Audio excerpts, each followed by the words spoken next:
is the regional manager of Solari Enterprises, a very Muslim company. She's coming out, company that likes to persecute and harass Christians in wheelchairs. Comes out of the mall, she's about to get in her car, and she sees a man in a suit, and she says, "Susan Wojcicki, the Russian CEO of YouTube, told me I don't have to say anything, revoke my Fifth Amendment right." And Trump says, "Susan, get in the limo, your car has ears," takes her back to her place. They sit down, and before Trump can say anything, Tommy comes running through the doggy door. Yeah, he's got no arms, easy for him to get in. He says, "Susan, don't say anything." And Trump says, "What do you know about ISIS, Taliban, Saudi royal family?" And just then a bed sheet runs out of the closet and runs through the doggy door, and Trump says, gets on the horn and says, "We got a bed sheet, Saudi bed sheet running. Catch him. He's got diplomatic immunity. Make sure that he's not taking any of our kids with him."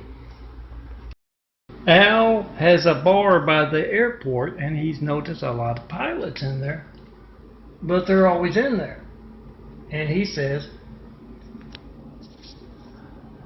"Where do you guys go? Who do you work for?" And this guy with a thick Russian accent, he says, "I'm with Susan Wojcicki, the YouTube gal, and she told me to keep the jet, running in case that Senate subcommittee came up." And yes, one's there for the cowardly Hussein, one's got Michael Moore, the LAPD guy, and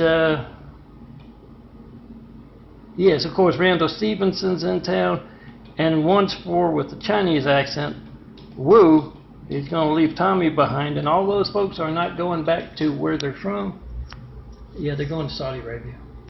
Martha and Betsy have gone to the Vietnam War Memorial, or maybe Arlington. They've got relatives there, and they are making a video of their hijack call to me, not one Flight 93 check call, and over a decade of asking, with a whole lot of 93 check imagery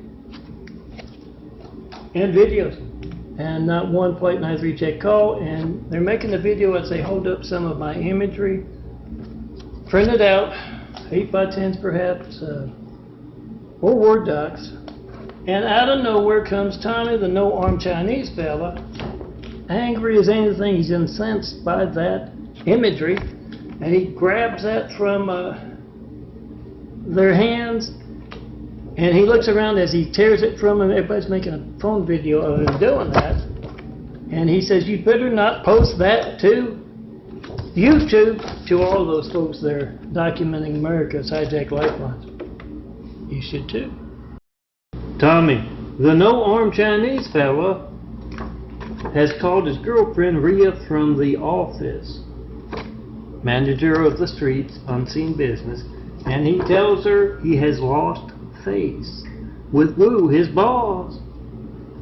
And Rhea says, "Well, don't worry about it. Tomorrow's another day. Come on home. I got some cat cooking." And all the way home he hears screams. He's on his unicycle, doesn't need the handlebars, doesn't need a bicycle, no arms. And when he gets there, Rhea sees that, literally, Wu took the face off. He's going to be in a new place tomorrow, working as a temp person. And, it's kind of like that thing about the non-Oriental guy going to the Oriental house, and the dad keeps saying, "Oh, here, number one son. Here, number two son." And the guy asks, "How many sons you got?" And he says, "Oh, just the one." It's a street thing, unseen business thing. The no-armed Chinese unseen business manager of the streets, he's in Susan Wojcicki's office complaining about the Obama videos on YouTube. from when the Cowardly Hussein was at Hawaii and Harvard, dad and son along the beach there, and lately in Utah and the Mideast after, yes, the SEALs faked Osama's death. And he's complaining about that. You can't have those on YouTube. And she says, I can't keep them from uploading. I can block them once they're there. And this woman just bursts into the office, a Hollywood agent. She says, I saw this at a college bar on flash drive. Where can I hire this guy as a supermodel? Yeah, post to YouTube. The agents are looking. Hollywood agents. The Senate subcommittee is investigating the threat to our security that is America's hijacked lifelines, but they have found something else that interests them. And Dr. Blanchard is on his way to testify. And the senator says to the armless Oriental man with him, what are you doing? And Tommy says, I'm going to tell him what to say. And he says, oh no, you can't, go sit in the back. And the senator says, Mr. Francis wanted to fully appreciate your very expensive words, so he did a Wiram video. Video, audio, whichever. And he plays that audio, and what are you doing here? And the doc says, oh, I'm showing him his heart on the screen there. What's that noise there? What are you doing there? And the doctor doesn't say anything, but yes, Mrs. Francis, the widow, can stay silent no more. She jumps up and she says, that son of a bitch was measuring my husband's heart. Then pandemonium breaks loose, and Tommy, he gets him a little help from the back row, and Dr. Blanchard says, I'm a doctor, I can do whatever the hell I want. Make that video of all Catholic doctors active in America's hijacked lifelines and in bed with Muslims and Mormons. I've witnessed that often. Call them on that and try to call me. Save the video for the Senate subcommittee.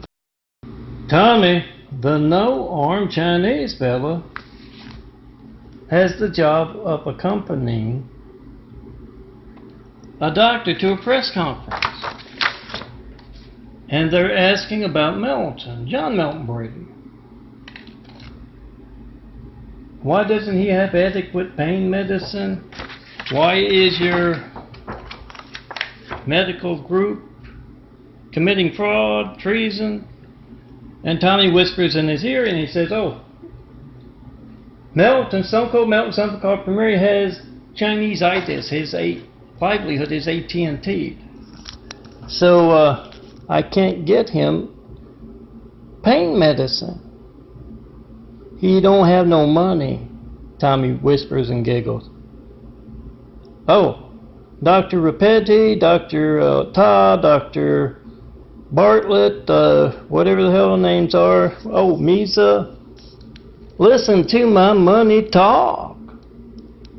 And realize any of those patients in your waiting room can have the ever-present eyes and ears of technology going, documenting your cowardice, your treason,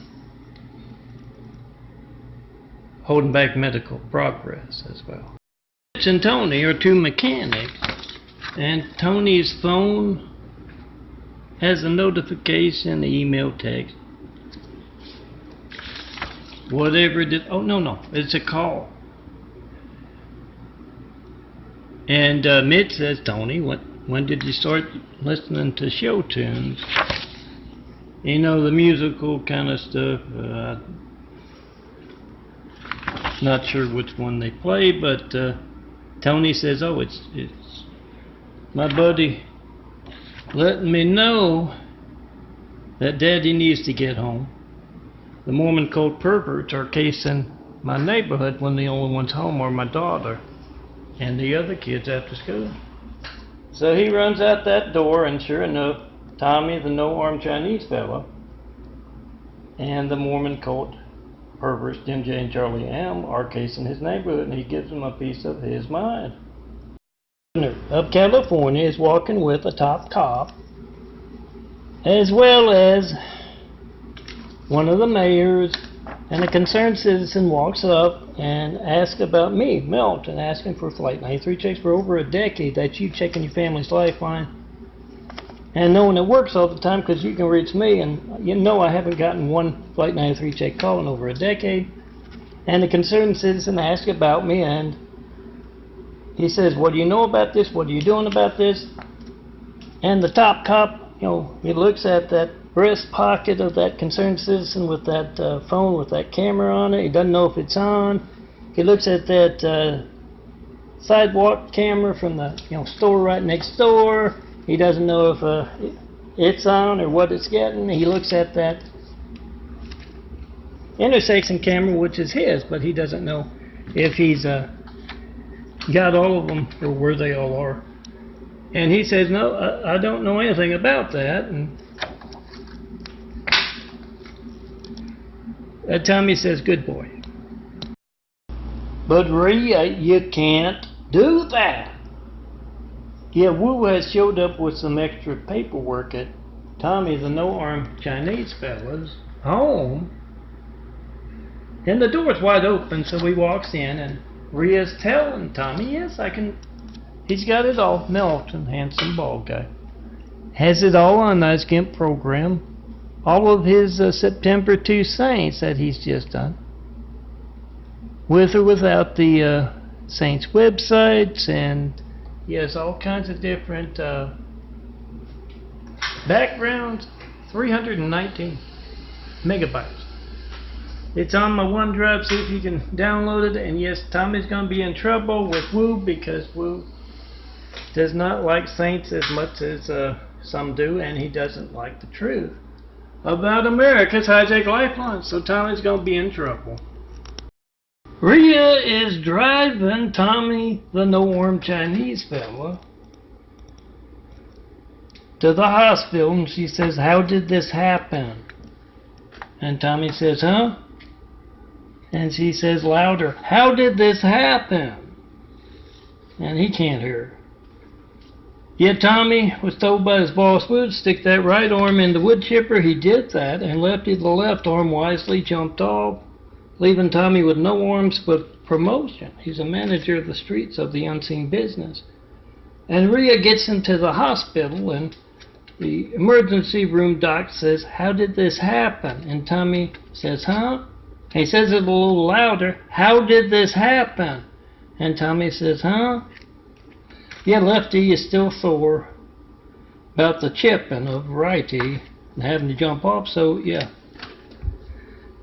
He tried to help him clean his ears. Through one side, past those angry Chinese eyes, and out the other ear. Showed up on the MRI quite nicely. So Leah runs into Tommy's office, and she says there was a problem with one of the Karens. He was sick, so I sent in another one. And Tommy says, huh? And Chang has to explain about how Tommy was staying up late to watch some TV and he fell asleep. And Lefty, yes, sore about the chipping. Tommy put that right arm into the wood chipper because Wu told him to. And Lefty, the left arm, wisely jumped off, leaving Tommy with no arms, and Lefty's a little sore about Righty getting chipped up. So he put the pulled that towel through his head, and Chang tells him the guy at the emergency room says they're going to have to schedule a surgery and all that, and just then, Wu comes storming in and says, what the hell is that in your ear? And he reaches and he pulls it all the way through. Problem solved. Oh yeah, a lot of folks on site, cops and YouTube in our fun fiction have volunteered a lot of cops and YouTube for a lot of pain by taunting with the Microsoft Windows, screaming out that they are YouTube, and Susan, yes, Putin's bitch. Putin's bitch is on hand, not doing things properly and earning pain over there too. Yeah, with Trump as well. Turned off real quick when I got out the camera. So you look for a lot of popcorn events this weekend. Ma and Pa run a sidewalk newsstand, and Ma's just gotten to work, and she says, "Why is this money soggy?" And Pa says, "Well, Tommy lost his paper again." And yes, he gets out the handy wipe and wipes it off. Tommy is the no-arm Chinese fella, yes, told by his boss Wu to stick his right arm into a wood chipper. They've always been blindly obedient, the Chinese. Put that right arm into the wood chipper, lefty the left arm wisely jumped off, and he's still sore about righty getting chipped up. So he, yes, when the newspaper boy throws the paper, he goes and throws it in the rose bushes. So Trump has shown up at one of the top cops of California's office. And it just so happens that Tommy is there too. Wu told him to keep an eye on him, and he's in the office, and Trump says, "Your office has ears. Let's go somewhere else to talk." And Tommy says, "Don't say anything." And yeah, he says once he gets him in that interview room, he says, "I know you've been a part of an abusive relationship with the federal folks, treasonous federal folks, not the good ones, since you got in office. Tell me, where'd you get that shiner?" And he says, "I don't want to talk about Top Cop." And meanwhile, on the other side of that mirror, feds are beating on the ones with foreign names in bed with the Saudis, beating on that window saying, "You better not talk to the mirror. You better not say anything. You better not say anything." The no-armed Chinese fella is at Wu's office, and he's been getting his, latest instructions. And he tells Wu, "My unicycle is broken. If you have no arms, he doesn't need a bicycle. Says, my unicycle is broken. Can you give me a lift back to the office?" And Wu says, "Oh, no, sorry, Tommy, I'm taking off early. Ask Cheryl Bond here if he can give you a ride." Yes, Cheryl Bond is married to a Middle Eastern gal, and he's with the Department of Water and Power in charge of 1 in 30 Americans, not 1 in 30 Californians, electricity and water. And he takes Tommy to his office, but yeah, he breaks down on the way. He's one of the devil bonds, like my sister and her gay husband. They have a lot of car trouble. When you see them, try to call me with them on speakerphone and ask, "How does that devil personal knife in the back of Melton, how does he reach him to taunt? What are you doing to compromise our security other than being an active part in America's high-tech lifelines?" Cheryl. So Tommy, the no-armed Chinese fella, is at that ugly as sin Mormon cult temple, and he's outside with Jim J and Charlie M, and Charlie M says, "See that cat over there? Really big fat cat? He's one of the false Mormon cult prophets' patients." And Tommy says, "That slug we push around on the gurney there is a vet?" And Charlie M says, "No, he retired as a heart doctor for people, about a half century ago. But he trained the guy that worked on the cat, and watch, he hits a remote, and the cat drops dead." And yes, later on, Tommy will be putting that cat into the knapsack so he can have some nice dinner with Rhea, his girlfriend. And yes, somewhere in Utah, one of those Osama bin Laden gene pools, the SEALs faked to death and all that. He's doing yoga, working on his rifle, cleaning his rifle, watching YouTube. And he says, as he watches this video, oh, damn, that son of a bitch, Nelson, he worked on me. You know where my fun stuff is. Pick up that phone, 424-229-4140. Make a video of our hijacked lifelines. AT&T's bloody-handed Randall Stevenson has offices all over America and South America, and he's heard about what happened. He jumps on that jet. He's there. Tommy, the no-armed Chinese fella, meets him outside, and he says, your executive was worried about, yes, his bloody hands as part of America's hijacked lifelines. And he goes to the office, and there's a cop outside and yellow tape across, and he says, can I go inside? And he says, okay.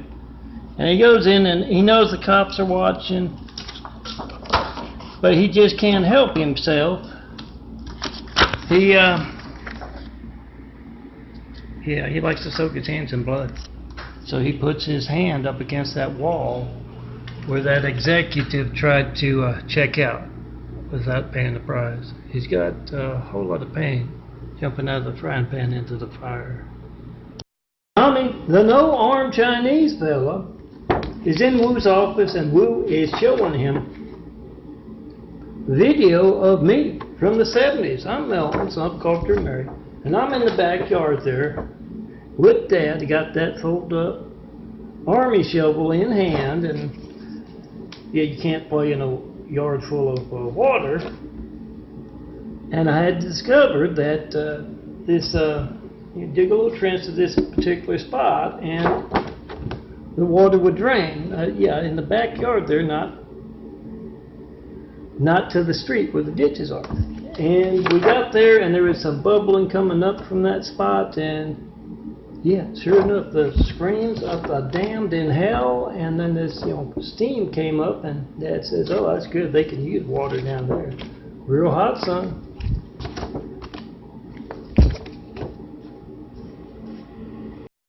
The no-armed manager of the Streets of the Unseen Business is talking to his people, and he's shown them a video of Osama bin Laden walking in the desert, walking into a camel, and his dogs are barking at him. And Tommy tells him there's a lot of rumors going around because, Barack Hussein Obama is Osama bin Laden's son, and the rumor is that he faked his dad's death. We're going to settle that question. And yes, a couple days later, he's talking to Wu, and Wu says, what were the results? And Tommy tells him, well, one was Mussolini, one was Hitler, one was Genghis Khan, one was Jim Jones, and 5 were the last 5 false Mormon prophets in Utah. And in Utah, they know their pod, so yeah, he faked his death. Tommy is the no-armed Chinese fella, average manager of the Streets of the Unseen Business. He's also a Mormon cult pervert, and Jim J and Charlie M have stopped by to pick him up. And they tell him, we're not going out casing neighborhoods. They case those neighborhoods when the only ones home are the kids after school. We're picking up the false prophet. He's a heart doctor. He's half as old as his broad of a faith, 95, somewhere in there. He's bedridden now, but he's thinking of moving the headquarters of the Mormon cult out to Los Angeles. Seems kind of appropriate. And they're showing him around, and until, yes, someone says, I feel sorry for Gertrude. She's recently widowed. Her kids are on the other side of the country, and she's got all that cash and holdings, real estate. And Jim J lets go, Charlie M let go to go find out about the little old lady. And Tommy, yeah, he's left hanging on with his mouth to the false prophet's bed as they all go sliding down to that hell, or at least the ocean downhill there. Sarge has the men running an obstacle course, and he tells them about the new feature. Yes, he's seen it coming. The generals don't want to clean up Utah, the Mormon cult. The federal folks don't want to do it. And yeah, Stone Cold Milton's telling them all about how they case the neighborhoods. The only ones home are the kids after school. And everybody's getting wise to them. And yes, when that money dries up, they can't take those little old ladies back to Utah and get the will signed over. That's when the big Kool-Aid event's going to occur, and we need to be prepared. So the men are running through tires, they're going under barbed wire, and they're putting dummies in 2 body bags. And it just so happens Wu wanted Tommy to go out and check on things at the military base. So yes, he resembles a dummy, and he will end up in that body bag. Breed's going to have to come find him. A lot of people don't know this, but Trump is really good at impressions. And he got a little help from one of the generals and Putin with his Arabic. And he's at this $1,000 a plate political thing.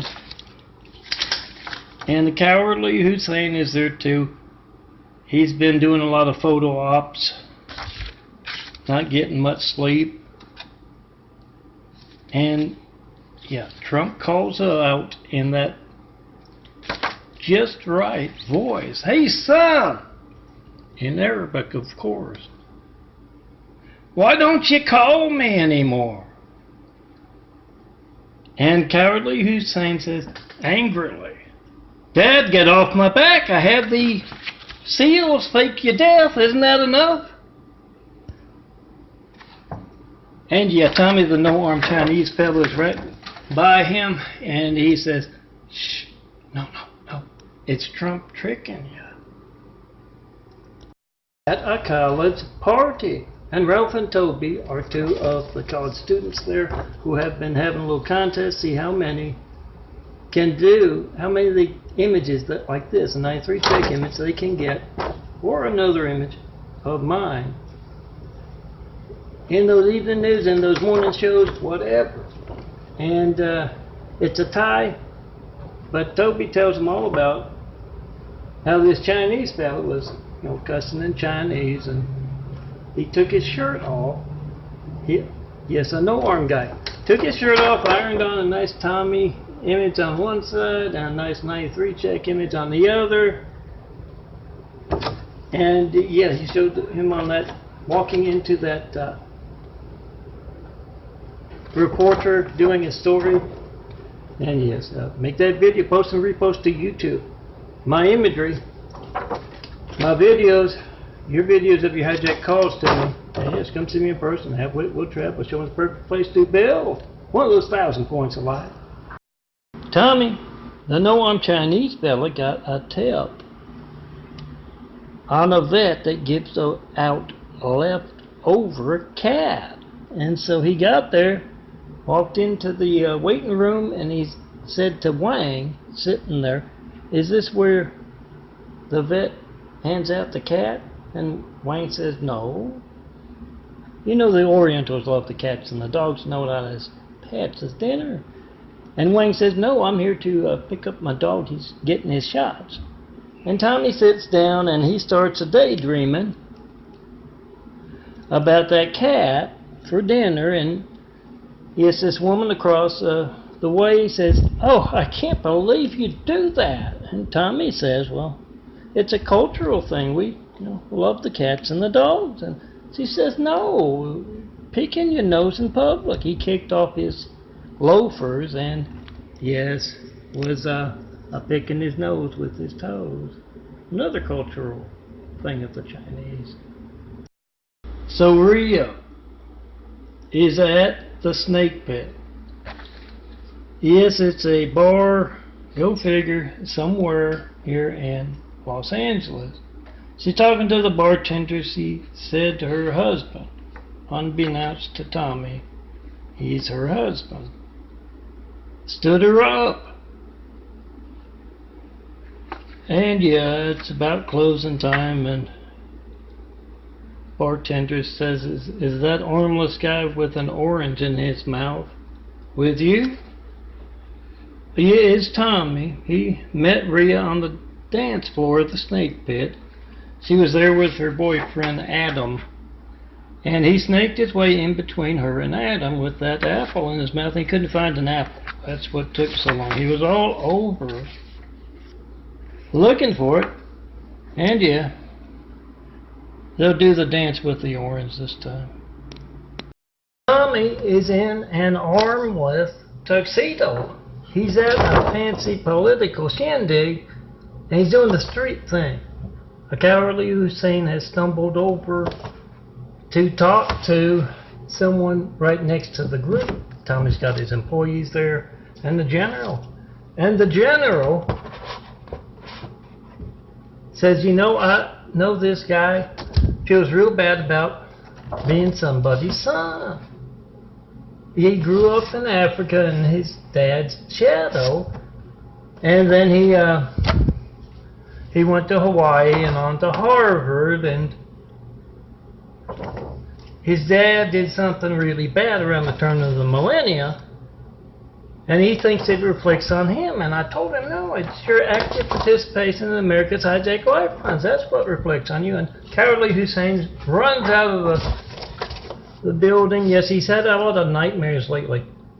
Christian mothers frantic as those phones aren't working with that censorship that placed the cowardly Hussein in a White House right after we got attacked by a whole lot of cowardly Husseins. Tommy, the no-armed Chinese fella, is on his way to his AA meeting at the bar, and of course he's running late as usual. By the time he gets there, Juanita is telling her story about how she lost both her arms. A drunk doctor who was doing an augmentation for her, made a mistake and took her arms off instead. And she always tells all the ladies there at the AA meeting at the bar, and anyone at the bar, of course, whatever you do, write down on your arms and legs, don't take these off, and right there on the boobs, write down, make these bigger. And Tommy has noticed a new member at the AA meeting at the bar wearing a big hat, and he's trying to talk to him, but he's not answering, and he kind of reaches over with his head on the arms, bumps the hat, and somebody had thought it'd be a good joke to have a dummy sitting there with no head. And it scared Tommy once that big hat, rolled off. Tommy, the no-armed Chinese fella, average manager of the streets of the unseen business, was told to stick his right arm into a wood chipper. And he did that, and Lefty, the left arm, wisely jumped off. No arms, but he's got a promotion. And Tommy's dreaming, tangled up in the sheets, and Rhea, his girlfriend's trying to wake him up. Oh, this is half of Trump's phone gate, that you can choose the, Hussein's in Trump's phone gate, that you can choose the background, if you know how to use GIMP. Anyway, they asked Tommy, this rich Chinese American, if he'd want to be president. He says, oh, I already am. And yes, Trump and the cowardly Hussein, whatever they're doing, wherever they're doing it, they say, yes, I already am. Tear down the Great Wall of Chinese evil, holding back the progress of mankind, and let's get building. Jesus' Immaculate House has 1,000 points of light to inspire the future and the present to greatness. Make that video right now if your hijack call to me. 424-229-4140, not one flight 93 check call. In over a decade of asking, put that first brick of truth in Jesus' Immaculate House, and come see me in person. Have wit, will travel. Bring a lift for gold, nice fan or something. And let's get started building a better world, despite that great wall of Chinese evil that we see crumbling all around us. Rhea is getting a ride home with Jenny. And Rhea isn't in a good mood. There's a little black cloud over her. She's not saying much, and Jenny says, "Didn't you have car trouble a couple weeks ago?" And Rhea says, "Oh yeah." And a couple months before that? And Rhea says, "Oh yeah, it's that a Chinese boyfriend / husband of hers. He's a part of the Great Wall of Evil, and yeah, car karma comes along with that. So yeah, try to call me very seriously, 424-229-4140. And if you see folks actively involved in holding back Jesus' Immaculate House, or just plain hijacking the phones, yeah, that's why. Tommy, the no-armed Chinese fella, is halfway around the world with Jim J and Charlie M, Mormon cult missionaries. And also, yes, this is part of the streets, the unseen business. Halfway around the world doing the devil's work. And John of the Military Pitbull Project walks up to them with a spook. And he hands them a cassette tape, audio cassette tape. And he says, "Melton, Stone Cold Melton, Sons of Carpenter can't buy that online